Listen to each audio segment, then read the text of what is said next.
Today's guest is Sandra Possing, who is a speaker, coach, a digital nomad, and a lifestyle entrepreneur who is based in San Francisco Bay Area. She was listed as a top 10 industry leader in Apple News in 2023 and also a top 10 life coach to follow in 2021 on Yahoo. And she basically specializes in supporting high achieving attorneys, executives, entrepreneurs, and other driven business leaders. And over the last 10 years, Sandra has coached hundreds of clients to new levels of success, new levels of happiness, and has been featured as speaker at tech companies, nonprofits, and corporate events. So, Sandra, thank you very much for coming on. How are you doing today? Thank you so much for having me. I'm actually really excited to be here and just to be in the interviewee chair. It's super fun for me. Yeah, listen, I'm excited that you're excited because I know as a coach yourself and all that, like it is fun to be on this side of the equation, but then sometimes like you got to walk your own talk and get onto the other side. So as I was telling you off there, I'm always appreciative when people, especially other coaches, walk their own talk and do the vulnerability thing and show up in that way. So number one, I just want to acknowledge you for that. And then number two, I'd love for you to just contextualize, more about who you are, because you have this nice varied intro and you do a lot of cool things. So yeah, I'd love for you to just break down for us, like, who are you beyond just what I wrote or what I read? Yeah, totally. So, it always kind of feels like the right thing to start my story off by starting where it really started, which is that I was born in Sweden. It feels like such an important part of my identity to acknowledge that because it is kind of like this common thread through everything. Because even though I'm here now, I still feel I was born in Sweden, but I'm a Danish citizen because my mom is Danish. And just like logistically, that's how the passport situation worked out. And so I've always been a Danish citizen who was born in Sweden, who grew up in LA. And my identity kind of like took these interesting twists and turns right off the bat. Because here I was, this 5-year-old kid growing up in California, and I had a step family and I was going to school, but I felt so like out of place. I felt very European. I felt very Scandinavian. And I've always kind of maintained that feeling of like being a little bit of an outsider. But in the beginning, it was more of I saw it as like a hindrance or a character flaw or something, or it made me feel self-conscious or awkward. Whereas now I really embrace it. I love being the outsider. I love being like the odd one out. And whenever I go back home to Scandinavia, I feel very American. Like I definitely seem Americanized when I'm there. And so it's kind of this cool feeling of not really fitting in anywhere, but also fitting in everywhere. And so I adopted that identity as like this kind of global nomad world citizen type of person early on. And it has helped me. I mean, there's something about growing up speaking multiple languages, and it's like just creating different channels in your brain at the same time. And I think it's part of what has made me very curious and very open-minded, and certainly like helped me cultivate a lot of the qualities that are inherent to being a good coach. Being able to really listen and look at things from different perspectives and all of that. So that's where it all started, was back in Scandinavia. And the very short version of my career journey was that it was all over the place. I had no idea what I wanted to do. And I kind of like spent my 20s just bipping and bopping around, being like, ooh, finance. Nope, definitely not finance. Ooh, what about this? Ooh, definitely not that. So it was kind of like, it was more like I was figuring out what not to do than what to do, because I just didn't really have any sort of roadmap. I knew that the traditional roadmap of like, the American dream of go to a great school and then get a great job and then climb the ladder and plan for retirement, like that standard kind of 9 to 5 thing just was never going to work for me. I'm like, I need more than 2 weeks of vacation. Like I can't do this whole like, clock in, clock out 9 to 5 thing. It just wasn't going to work for me and for my personality, my identity.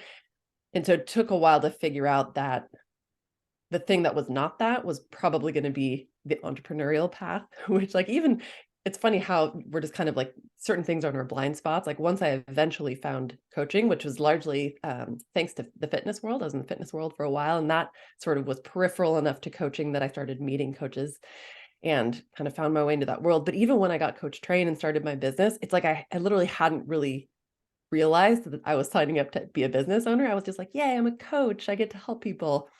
And then I was like, oh God, I have to do sales and marketing, like figure out how to get clients and all that. So that was another little identity shift there, was recognizing that like I knew I was kind of a rebel. I knew I wasn't a conventional, kind of mainstream person, but really finally finding entrepreneurship as a path and finding coaching was when I kind of felt like I had come home.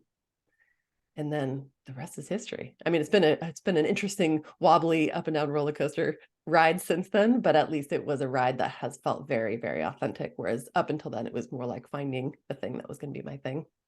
Well, I mean, most of the interesting rides are never, smooth, like boring, straight. So like Oh gosh, they're yeah, always twisty definitely. turny with like bumps in the road. So maybe not as fun going through them, but definitely afterwards, like, yeah, that was a cool ride. So yeah, I totally get that. And like, I don't know how much you know about my story, but it actually very much aligns with a lot of the key milestones from yours as far as like, immigrant, growing up in a different country. So like the first business I owned was also like it was a brick and mortar weight loss center as well. So I understand all of the sentiments from many different angles, while you're telling your story. So I think that's actually pretty cool. So yeah, I mean, in that case, why don't we kind of just dive right into it? Like, what are the top challenges or problems that you're facing right now? Are we talking business specifically or anything anywhere in my life? I'll leave that up to you to choose. So I would say one of the ones that feels most present or feels most obvious to me, it's probably because it's the one that I trip over most frequently, and it's one that I'm quite aware of, but I haven't quite. I would say I've done a lot of work on it, but I haven't quite figured out how to like get it out of my own way. And that is, you could say the limiting belief that I have that I'm taking too long. And when I first kind of identified this, I don't remember exactly when that was or how I really identified it, but once I found that, it was like I heard that phrase in my head, and then I realized you're taking too long. You're taking too long. I was like, oh my gosh, that actually applies to everything. I thought it was maybe just my own self criticism about certain parts of my business or my success path or where I thought I should be. There's a lot of like comparison that can happen so easily on the internet, especially with Instagram, especially in the coaching world. There's a lot of people who are very transparent about, their success and their, how quickly they're moving. And so it's easy to compare. So, it's like doing my best to not compare myself with other people. But then I started realizing this story that I'm taking too long, it shows up. It's like just in my day to day, like minute by minute, I noticed once I kind of identified the story, I noticed that there are so many times where I find myself physically rushing because I'm worried that I'm taking too long. And this could be like leaving the house to get into the car for something that's completely like innocuous and there's literally no rush. No one's waiting for me. But I have the story that like I'm taking too long, therefore I need to rush. And the more I've started to notice it, the more like hilarious it is how much it shows up. And most of the places where it shows up, it's like completely unnecessary for me to rush or need to go faster. And yet I find myself doing it because it's so deeply ingrained. Okay. It's really And annoying. that, no, I mean, I can understand it because it's like it's always going to be the friction point to give you any sort of peace, right? Like if you want the peace, well, like you're going too slowly. So how can we possibly have peace? Like what are you talking about, right? Like there's always going to be that complementary narrative that's going to come from that. So is this something that you've heard other people talk about in your life, especially throughout childhood, or it's just mostly been you? Like talk about in the sense that they were experiencing it as well, or talk about me taking too long. Potentially both. I think probably, I mean, two of the places that seem like obvious, well, I mean, like with most things, they could come from our childhood conditioning and very much our two or however many caretakers and parents and stuff. But when I think about my mom and my dad specifically, they are almost like polar opposites in terms of their pacing. And so I do often wonder how much of this, if not all of it, comes from the two of them and in my own dynamics. I've got great relationships with both my parents, and so I'm very happy to talk about all of that.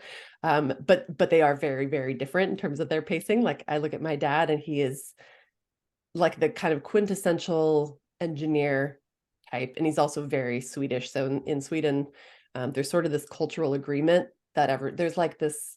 We even have a word in Swedish called lagom, which means like just the right amount.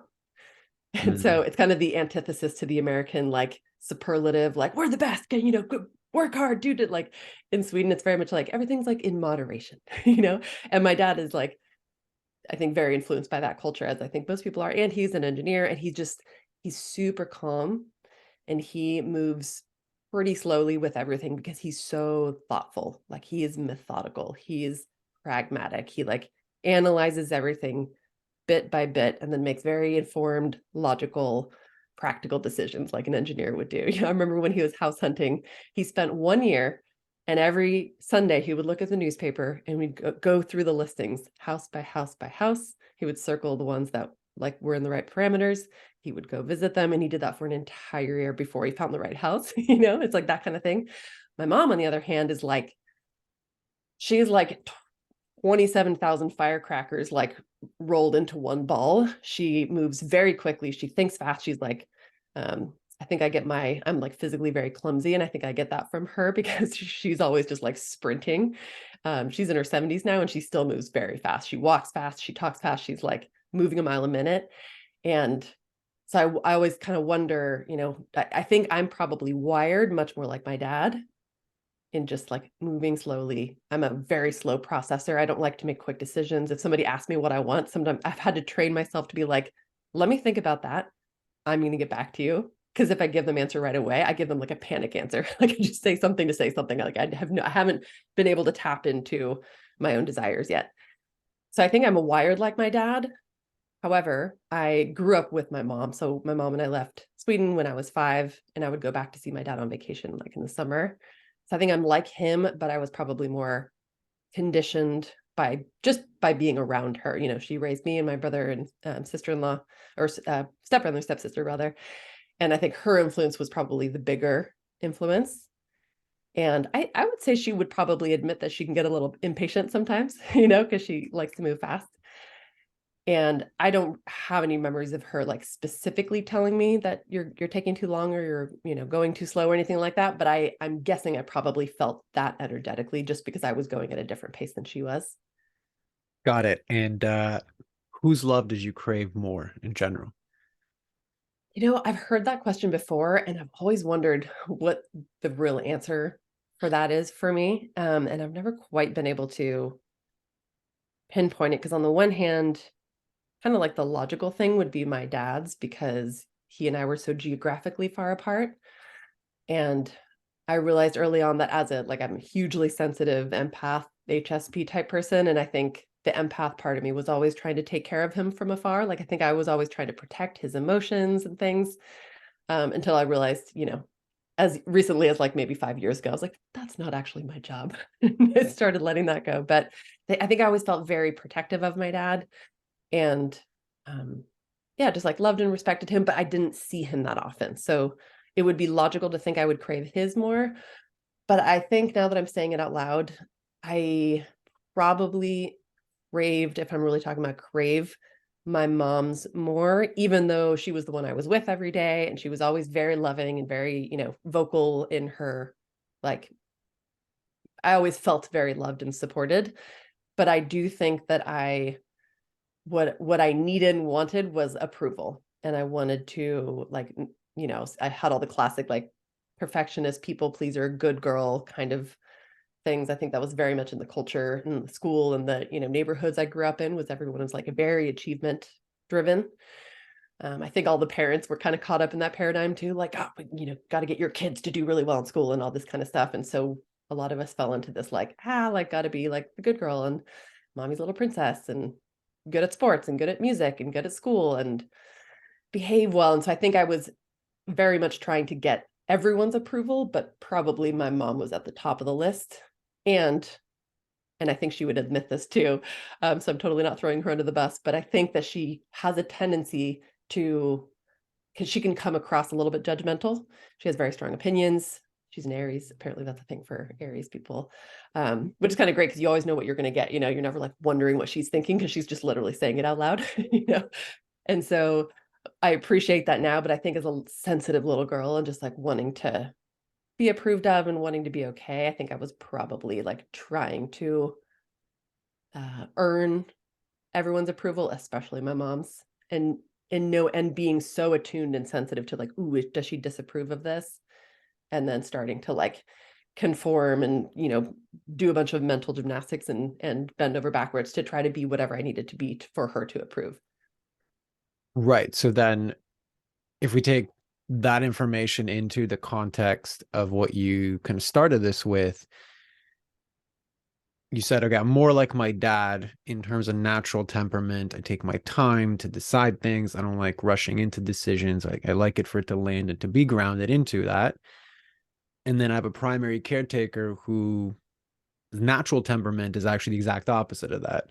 She moves, 20,000, we said 20,000 firecrackers into one like ball, right? Like she moves Yeah. quickly, makes decision quickly, does all of the things. She's a fast starter, i.e., the complete opposite of you. What do you think her, maybe not exact words, but for somebody who's moving, 10,000 steps a minute and operates best in that space, has to take care of a child who's actually naturally more prone to being the exact opposite, what do you think she's going to tell you most often? I don't know which, well, I mean, the logical thing would be that you're taking too long or hurry up or Correct. yeah, which So, I try so hard to remember if I heard her saying those words. And I and don't think here's I the heard part that I it, but I just, think I felt it. exactly, right? Like, Yeah. and that's why I said, like, it might not have been those exact words, but it could have been, like, okay, yeah, fine. Like that, there's no words there, but like just from the Yeah. tonality, it's like, okay, you're clearly taking too long. Like, let's go. Yeah. Right. Now, repeat that amongst thousands of times. What is a kid who is craving for this person's attention going to conclude about herself? Like you need Yeah. to move faster. Right. So how does that land for you? I think that's probably exactly it. I'm trying to like I'm thinking back to so I'm like, what kinds of mannerisms maybe she was exhibiting too. And you know how when you're telling a story and it's taking too long and someone starts doing the like this hand movement where they're like basically like let's bring it on home, and they're almost like their whole body language is like up and leaning forward, like they're like, come on, like make a move. I do feel like I have some vague memories of her kind of, I don't know if it was when I would be telling stories or something else where she would be like, come on, come on, come on, and but not saying it. So I think it was very nonverbal. I think it was very energetic, and I think it was like facial expressions more so than the words she was probably using. But I Correct. think it makes a lot of sense. Yeah. And right, you've identified in yourself, like I'm actually a very sensitive person, as a very sensitive girl. As at that point, I was probably even more sensitive to all these things than I am now. It's like the person has to say very little for you to pick up on the undertone, right? And like even if we're both completely wrong, like she never thought this, she never had these sentiments, all that really matters is what you interpreted and remembered and Yeah. subsequently internalized at that time, because that is what has made your reality up until this point, right? So it's kind of like if these parts do resonate, going back to the original sense of like, okay, well, I'm aware that this belief is like I need to be going faster or I'm taking too long, right? Like the first place to start with is like, was that actually ever even yours? Mm, yeah. No, I don't think it was. I think it was hers slash also like most of the outside world around me, with the exception of like me and my dad and other people who are very slow processors like us, which I'm sure there are many of us. But I think the world in general moves at a very fast pace. And then I think my mom being my primary, like, especially she has really big energy. So that big energy was like symbolic of also like, here's what the world wants from you. Here's how you're supposed to be. Here's what everyone expects of you. And interestingly, actually, I was kind of just putting this together right now as you were talking. Most of the people that I'm like drawn to, like most of the people I've dated, certainly my husband and a lot of my good friends that I'm drawn to, they tend to be very fast moving people, you know? So I'm like, not only was this my probably main influence, and I made myself bad and wrong for not being like that, but I've also surrounded myself with other, because I really do enjoy being around that like quick moving, fast energy. Like it's like people like that pull it out of me. Whereas if I find someone else who's super mellow, I love being around like grounded, calm people. But if they're too calm, then it's like the two of us like don't create much energy together. We just like sit around very quietly. It can be like pretty boring. So I think I seek out people who are very animated, enthusiastic, and like loud and fast. But in so doing, I've also surrounded myself with a lot of people who literally are so much faster than me at everything. My husband is like, he has one of those just annoyingly fast minds. Like he kind of same thing as my mom. He just processes information very quickly. He's got strong opinions. He can make a decision right away because he just knows what he wants, And so it's like I've almost like brought it upon myself and made it worse by surrounding myself with more people who kind of confirm that I'm different. But then I've created the story over and over that like I'm different and somehow that's bad. And I need to change in order to catch up with and keep up with the rest of the world around me. The charge being Right. led by my mom. So I guess the first part that I would just add or reflect to that is like this isn't necessarily a judgment based off of what's good or what's bad, right? Or like you should gravitate to certain people versus like you shouldn't. It's more if there is a part of you that actually enjoys and is drawn to this type of energy, like that can be extremely synergistic. What I'm more inviting you to consider is where is the distortion in that synergy, right? Or what distortion are you bringing to that synergy? Because that balance can be a very beautiful thing. Like, whereas these Mm-hmm. people can process information quickly, it's like, okay, well, that's the thing that I lack. But like, you're bringing a lot to that equation as well. Like, you are the one that grounds that energy and kind of gives it the structure to flow into a Yeah. direction versus being dispersed everywhere, which is extremely important and can be synergistic. And then for you, like they can be the catalyst to actually get you to move in your steady, firm direction. So it can look very beautiful together. And it's like, let's just say that's its fullest, purest essence. My invitation to you to consider here is where does this distort for you? And from what you're sharing, it sounds like it's in the judgment that I should be any way that I'm not, right? Yeah. And then also I'm moving too slowly all the time, which is also then a judgment on yourself. It's like kind of like Yeah. the self lashings around these pieces. So what lands for you from that? All of it. No, that's so true. And as you're describing that, I was picturing myself like the beautiful part of that and the part where that there is synergy and it's a great balance if I can look at it as a healthy, empowering thing and not make myself wrong, as I'm so good at doing. But it's like I can like hook my what's the metaphor? Like you hook your something to somebody else's something. I don't know. I'm hooking like my trailer onto some back of somebody's truck or something. I mean, I get the But like, visual, so yeah, it's so fine. like Yeah. those people who do move so quickly, like my husband, my mom, and like a lot of these people that are just very energetic, I'm like, I can hook my whatever onto their thing and let them be the catalyst that pulls me forward. And like, I think of it as like, being on a speedboat. I love sitting at the front of a speedboat, having the wind in my hair and like, jumping up and down and that whole thing. I don't want that to be my speed all the time, but I love jumping onto it. And so I'm like, if I can hook onto other people's pace when I want to, and I'm doing it like on purpose and intentionally, but I can also unplug anytime. And then I can also recognize that it's not just that I'm tagging along with them at their pace, which is correct, but it's correct for them. I'm tagging along when I want to, and then I can go whatever pace I want to that's right for me. And sometimes when those speedboat people want to chill out and go slower, they can like lean back onto my pace, which is much more like a really chill sailboat, like on a flat day where there's no wind. It's just like a light flutter in the sail. I was thinking about a plant medicine journey that I was on a couple of years ago where I was like deep in kind of a meditative state, and I had a really beautiful vision of there was like this part of me. I think she was like my higher self, I guess, essentially. And she was walking me through a house, and each room that we looked into in the house represented a different part of my life, and each room represented a part of myself that I had made wrong in some way or judged. And among other things, one of the rooms was the "you're moving too slow" room. And when she took me in there, what I saw was this it was like this version of me that was kind of like a ballerina or something, and she was spinning, but she was spinning so slowly. You know, when you look at a still photograph that's like blurred, it Hmm. was like that kind of, it was, she was moving so slowly that it was all blurred, and she was pointing at it and she was like, look at how beautiful this is. And she's like, this is part of your gift. You can slow down time. Most of the world is rushing. Most of the world is moving so quickly. Part of your gift to the world is to help slow people down. And that really hit in that moment. And of course, like to actually remember that in my day-to-day life is much harder to do. So it's clearly something I'm still integrating.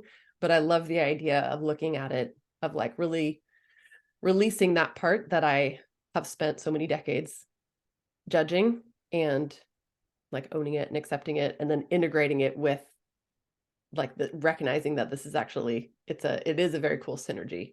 And I can surround Absolutely. myself with fast moving people and just let them take me for a ride, and then I will slow them down, and it'll be this like fun push and pull. Absolutely. So then on that note, since this is not like new information, right? Maybe it's presented differently, you made some like different connections. What do you think has been the friction point? What do you think has been the obstacle for you to fully integrate that lesson? That's a great question. And I think that's part of what has been the struggle, because I'm like, intellectually, I understand this, but you know, it's like the getting it into an embodied place, getting it to a place where like my nervous system, my emotions, and my subconscious mind get it, and where I don't have to consciously think about it and consciously decide over and over. You know, it's certainly just easy and comfortable to default to the old patterns. And I think there may be actually now, so again, like as I'm saying things out loud, things are coming up, which is so helpful. This is why I love being in the client seat. It's so fun. I'm like, I think about this all the time, but um, oh, I just lost my train of thought. What was it? Okay, you can take your time because It was, let's see, what was I saying? it's usually like forgetting is resistance, right? Like it's resistance to tapping into something that Yep. sometimes you don't want to do. So the fact that you're forgetting after that excitement, I think, is also an indicator of like maybe you're poking and prodding on things that aren't as comfortable to feel this as they are to intellectually, look at it from 10 million Right. different perspectives. So what lands for you there?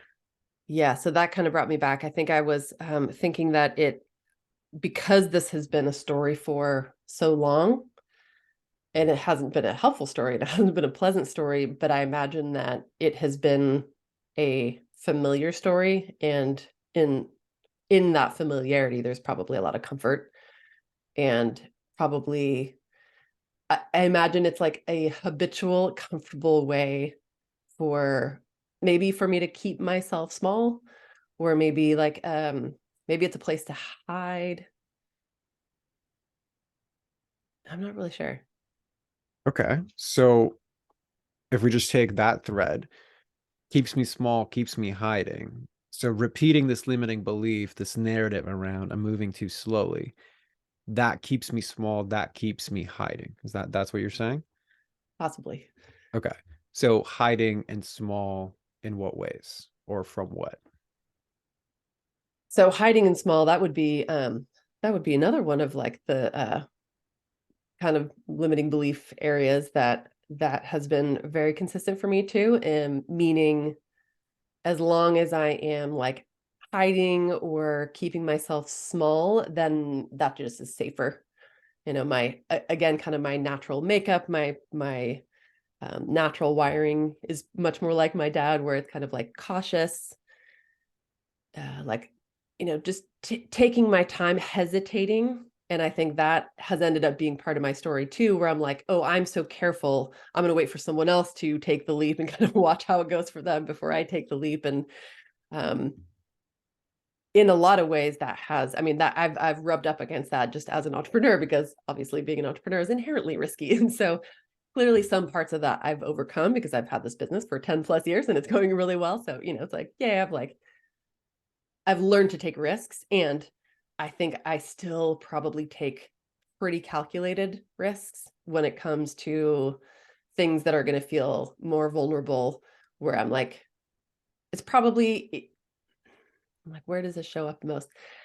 I think historically it's showed up more in like the visibility kind of place, not wanting to put myself out there too much, because if I fail, I don't want to fail too publicly, that kind of thing. Um, I So would like to think I've go worked ahead. through a lot of that, but I'm sure it's still an undercurrent.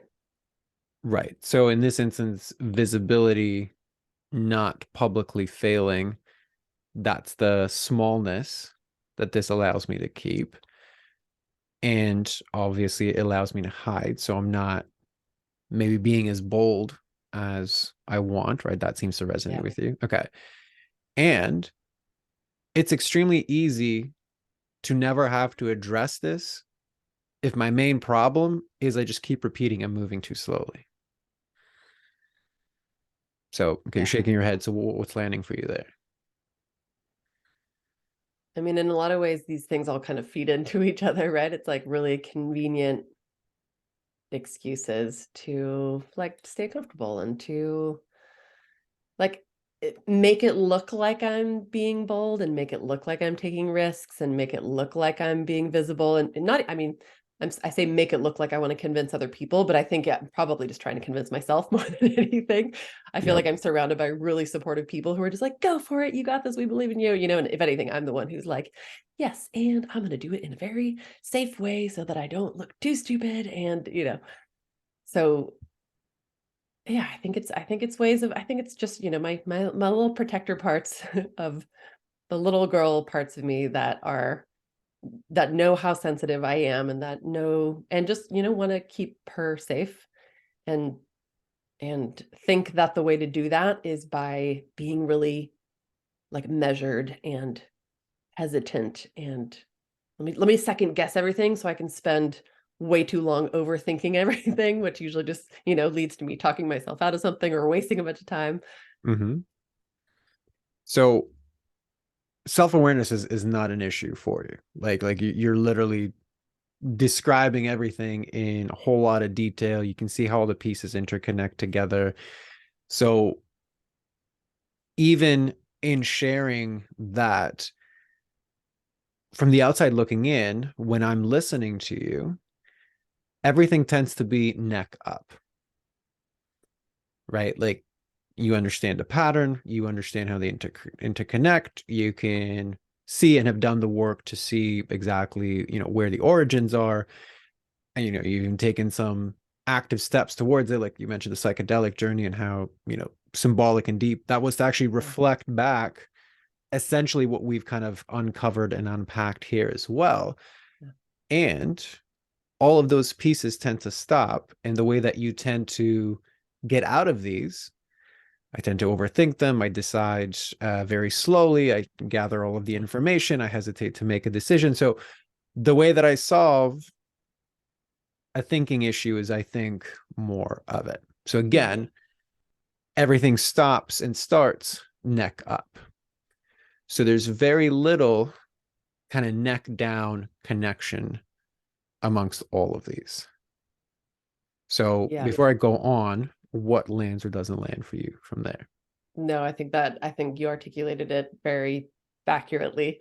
And like even just the last, I don't know, maybe month or two, something I've been experimenting with is essentially like short circuiting that tendency, because I mean, I could write the book on overthinking things and hesitating and all those things. Like to your point, I am so self-aware, and it gets to the point where it gets so exasperated with my own awareness of the thing because I'm not actually breaking some of these patterns. And so the way that I've been trying to pattern interrupt myself and like bypass that tendency is when I feel like a little bit of like the Mel Robbins 5 second rule kind of situation, where you just like, I have the thought or the urge, let's say, or a desire, and as I start feeling this desire, like I'm pointing to like my belly or my gut or my solar plexus or something, because that's where it feels like it comes from. And then as it's about to come up and out, like say out of my mouth, or say like it's an opportunity to go do something or take an action, that's where the tendency to go like I want to just shove it back down and like Mm-hmm. sit around and overthink it. So what I've been trying to do is just like I have the thought and then I just do the thing. And so it's kind of like I'm trying to train myself to just like, I'm right now, I'm just like reaching out with my hand because I'm trying to symbolize like, go do the thing, take the action. And it's something as silly as, the perfectionist part of me might want to reread a text message or an email like 20 times and edit it before I send it. So I'm practicing I just like write and hit send and just trust that there may be a typo or two, that's fine, but just trust that whatever came out of you is okay. And I'm trying to like, if I have a thought to go say something to a stranger, to just start walking before I think about it, and then just go open my mouth and see what happens and trust that the words will come out. And the little conscious practice of doing that has actually been really helpful. So that's where it's like kind of connecting it to not just having the thought in my head, but I'm trying to get it into my body and getting myself to physically go do something, which has been really helpful. But I also feel like I'm just barely scratching the surface of that. Sure. And I would agree with you. And what's your interpretation of what, like, okay, if that shortening the distance between thought and action, that's barely scratching the surface. Okay, cool, agreed. And what do you think is missing? What's still under the surface for you? Great question. It feels like, so if I'm picturing, like a little stick figure diagram where there's like, there's the thought that's happening in my brain, and then there's a line that goes down through my neck and through my body and then out through my hand. And my hand is the thing that goes and does the action. And what's in between that is my heart. So it's like something Mhm. about, it's like I've done the intellectual work and I continue to, and then I'm doing the physical action oriented work, getting better at that. But it's almost like I'm like bypassing possibly the most important part of the work, which is my heart, which is my emotions, which is the part where I find a way to like get myself to really understand and know and believe that my own pacing is okay. And I can choose to change it sometimes. I can choose to go faster. I can like cultivate a spectrum of speeds. It's helpful in driving any sort of vessel to have a range of speeds. And I would like to have a higher end. I would like to be able to go fast when I want to and go slow when I want to. And I also really want to get in my heart that my tendency to drive more slowly is okay. It's not bad. It's not wrong. And it's really fun to hitch my thing onto fast people sometimes. But that like 100%. the more that I can just own and embrace and accept and love the part of me that goes slow and have that not be okay, or have that not be bad and not be wrong, the better. And can you ever truly embody that if you bypass your heart and your emotions? I don't think so. Yeah, I don't think so either. So again, great awareness. And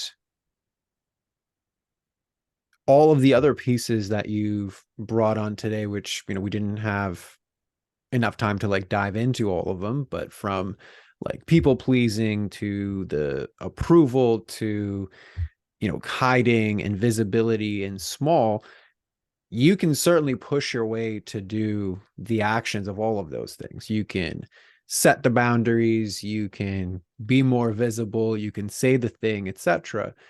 Are you ever going to have the embodied version of all of those if you bypass your heart and your emotions? Not to the degree that I would want to. Right. I would agree with Yeah. you. Yeah. So if you now zoom out and look at that, what's all this costing you?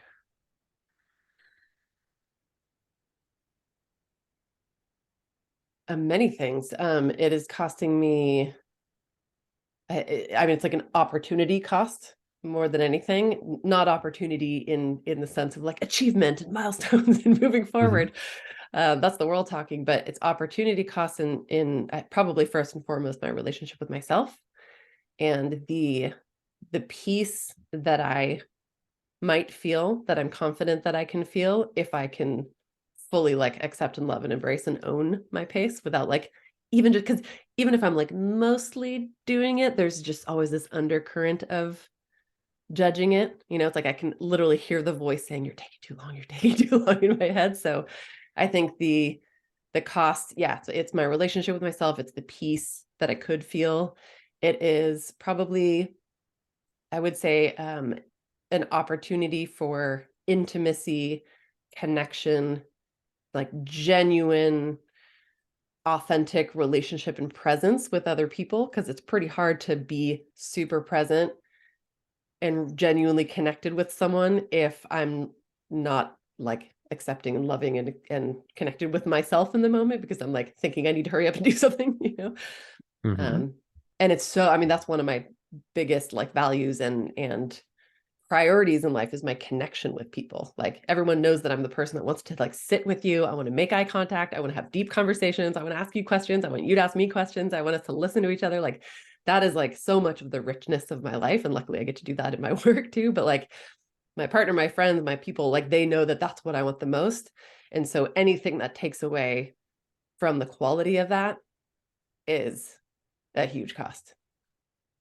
Absolutely. And even just beyond the personal, I mean, it's all personal, but let's just say if like we're really going to compartmentalize here, like beyond just the personal in your work as a coach too, right? Like you only take people where you've been yourself, right? So that expanded present, expanded intimacy, expanded connection with self, right? That's directly going to translate to your ability to also guide clients into those spaces as well, right? So even if we extrapolate that, so you've kind of outlined here, there's this major opportunity cost with regards to my relationship with self. So it's costing me, genuine embodied acceptance and loving of my pace and my authentic expression and how I am as a human, right? The peace that I want to feel, right? And all the other intimacy and connection presence pieces as well. If you had to also zoom out and look at what this bypassing of the heart and emotions is costing you in the business sense, what would come up for you there?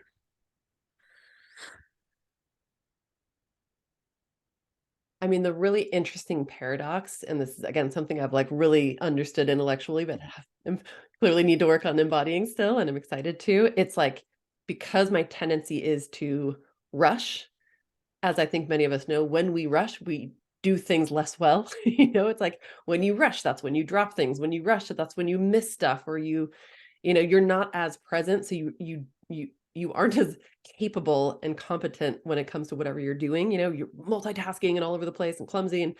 And so the more that I'm able to let go of the rushing and actually just slow down and go at my natural pace, the faster I go.